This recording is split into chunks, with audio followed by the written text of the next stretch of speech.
Welcome to the Kent Lapp Podcast. Early on, I was 25 or 6 probably, so 7 years ago. I really started looking for an organization that I can join, a CEO forum of some sort.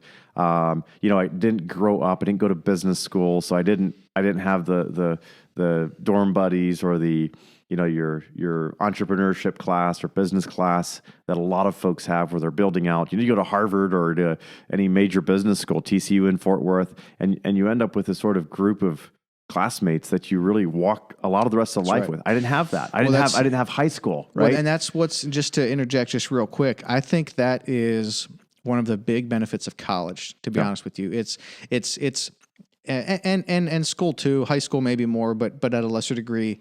It's learning the things. Okay, that's part of it, but it's learning how to learn, Right. and it's developing that network. Unfortunately, I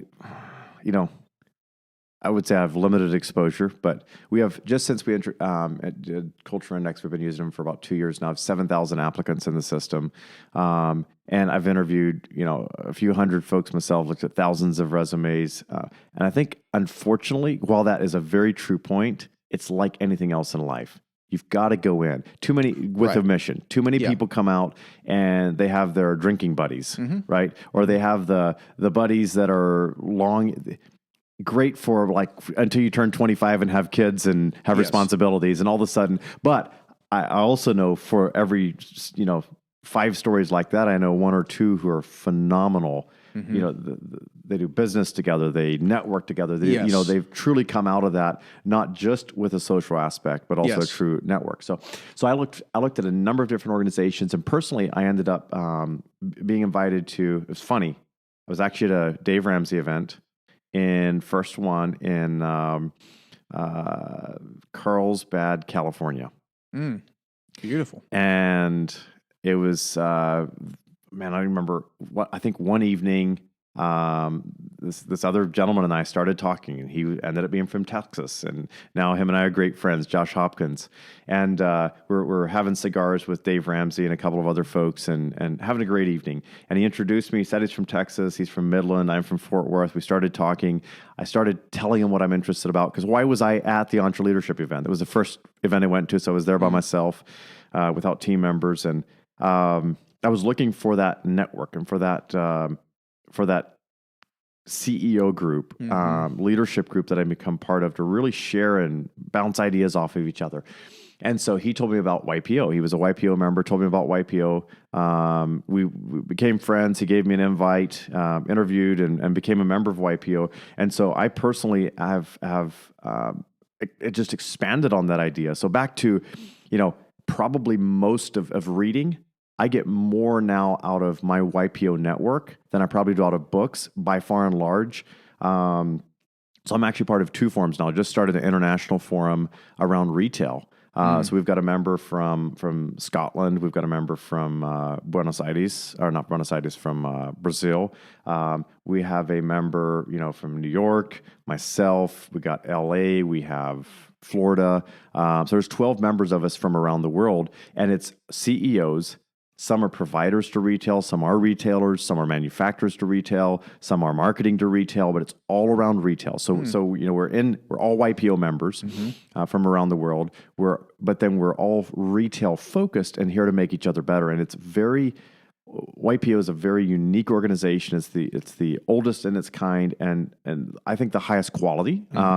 Just from an aspect, I wasn't looking for a church. I wasn't looking for a bunch of drinking buddies. I wasn't looking for the things I was looking for. They met. So I'm not saying it's the best for everyone, but it's the best for me. And the value I've gotten out of that. And my Forum 5 in the Fort Worth chapter of YPO, those guys, literally, you call any of them, they can tell you, and they won't, because it's forum policy, YPO policy, nothing, no one, never. We absolutely do not share anything about each other. But the network, when I need my ass kicked, they do it, right?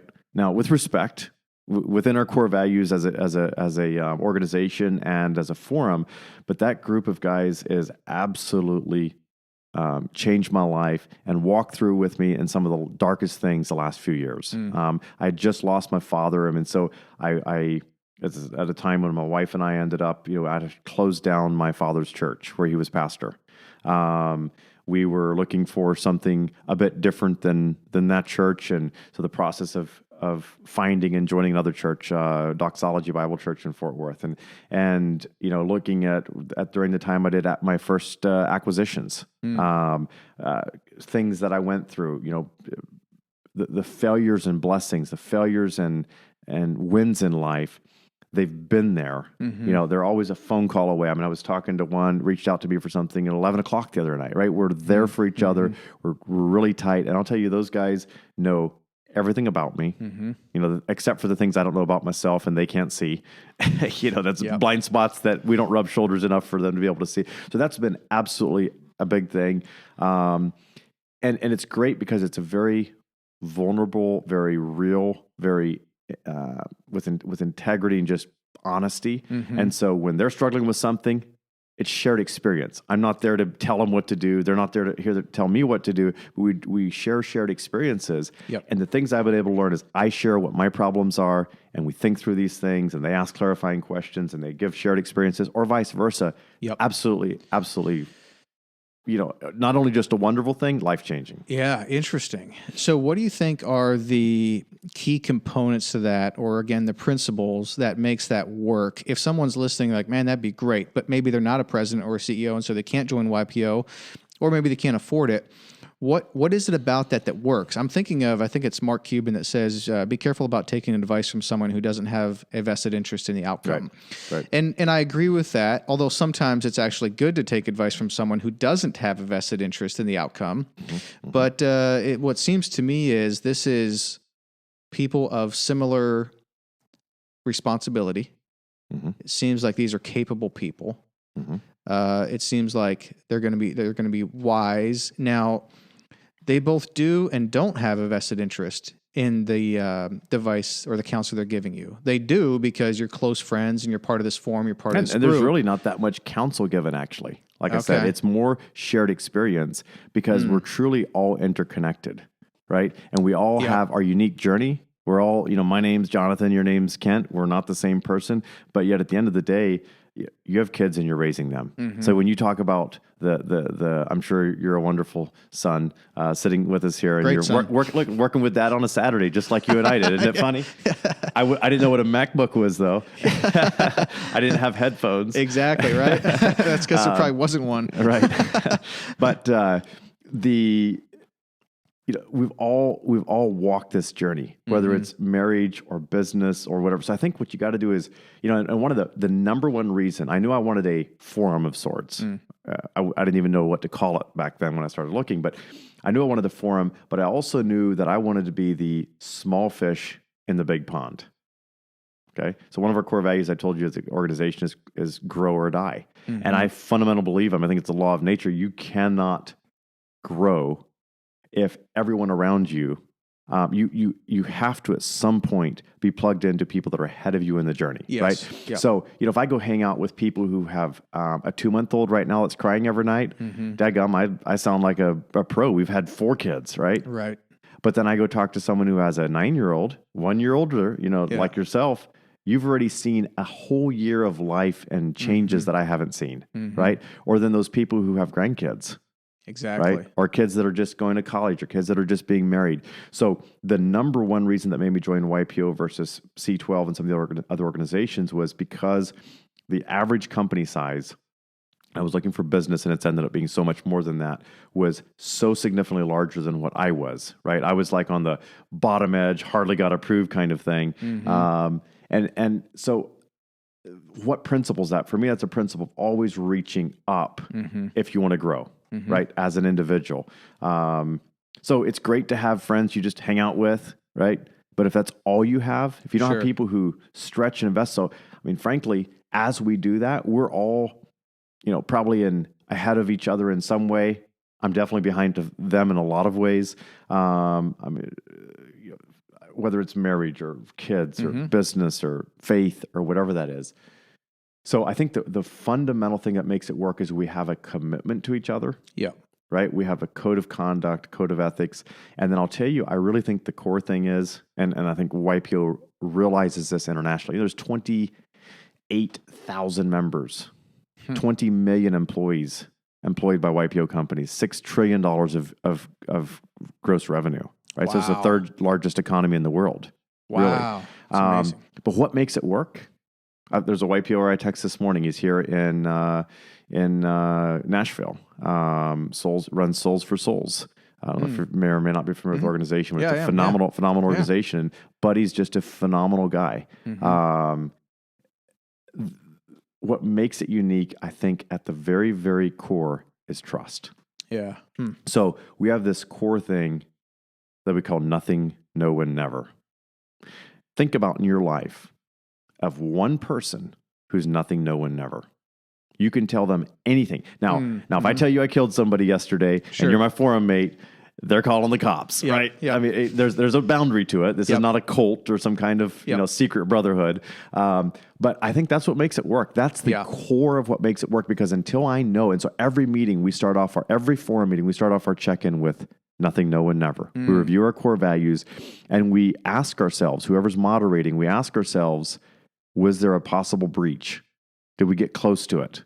Right? And it could just be that I shared that I really, my struggle with heartburn, I figured out is coming from eating 20 minutes before I go to bed, and I've changed that. You know what? Why do you need to share that with anybody? Yep. Right? Or it could be something much, much more serious. Yes. Most of my stuff's much, much more serious. Yep. So whatever that is, though, it does not matter. It's nothing, no, and never. So think about it, church. Your pastor has a vested interest. Now, if he's a really, really, really good pastor, his vested interest is to point you to Christ. But a lot of pastors, that's not the vested interest. They want to they're looking for donations. Ultimately, they're looking for attendance. They're looking for support for their particular, flavor of Christianity. They're looking for so many other things. If you think about your friends, right? Your average friend, they're there until the relationship costs them something. Sure. Right? If you think about just about anything else in life, just about any other relationship, and I challenge you to think of one person that you know that is truly nothing, no one, never, unless it goes to the point of illegal activity. And did you say you start every forum with that? Or with no? that, yeah, absolutely. You do? Absolutely. And what does that look like? Someone reads a statement, or someone just says, hey, remember, this is nothing, no one, ever? Yeah, so we're always doing nothing, no one, never. I mean, that's just sort of like, man, we talk about that all the time. Oh, okay. Because it truly is the core fundamental principle so that makes like it work. A formal statement. But we absolutely do have a formal statement. We have core values. We have a mission of why are we here to help each other? Why are we joined here together today, et cetera? And so we read through that, and we, it's being present, right? It doesn't work. You and I both put our phones on Do Not Disturb, and it drives me nuts to sit in the meeting and everybody's on their phones. Why are you in this meeting? Go do something else, right? Yeah. And I don't care if you think I'm not important enough for you to have your phone turned off. Yep. I care that you came and said you're going to be present and you're not, right? Yes. And now I say that, it's something I struggle with myself. If I'm sitting in on a meeting, and right now with Zoom, it's really, really, really hard because you can't see the other person texting because, your eyes are looking at the video, not at the video camera. So you're already not going eyeball to eyeball. Exactly. It's impossible. Yep. I want to design a screen that where the video of the other participants are, 100%. The camera is right on their eyes. Right there, yes. Right? Yeah. So that you actually have that. So I don't think it's ever going to replace in-person meetings because of that. Yep. We use Zoom a lot. Yep. Obviously, in different markets, we have to use Zoom on a daily and weekly basis, but it's nothing like being in person. So anyways, that's I think what makes it work. And then we do the near misses, we call it, on the nothing, no one, never. So, some of us are friends personally, some of us aren't, some of us, work in the same community. There's opportunities to say, hey, did you know that, and I don't have a forum mate named Jim, but you know that Jim and his wife are expecting a baby? Yeah.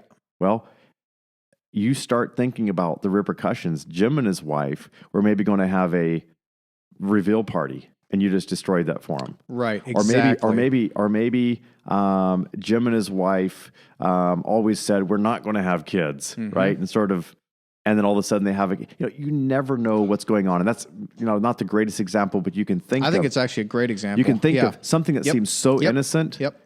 And all this, and just if you don't think it's a great example, which you said you do, but think about something you've heard through the grapevine about yourself, and you go, "Ouch, that hurts." Exactly. Or I wanted to tell that person. Why is my friend talking to him about it? Yes. So I think, truly what does make it work. Nothing, no one, never.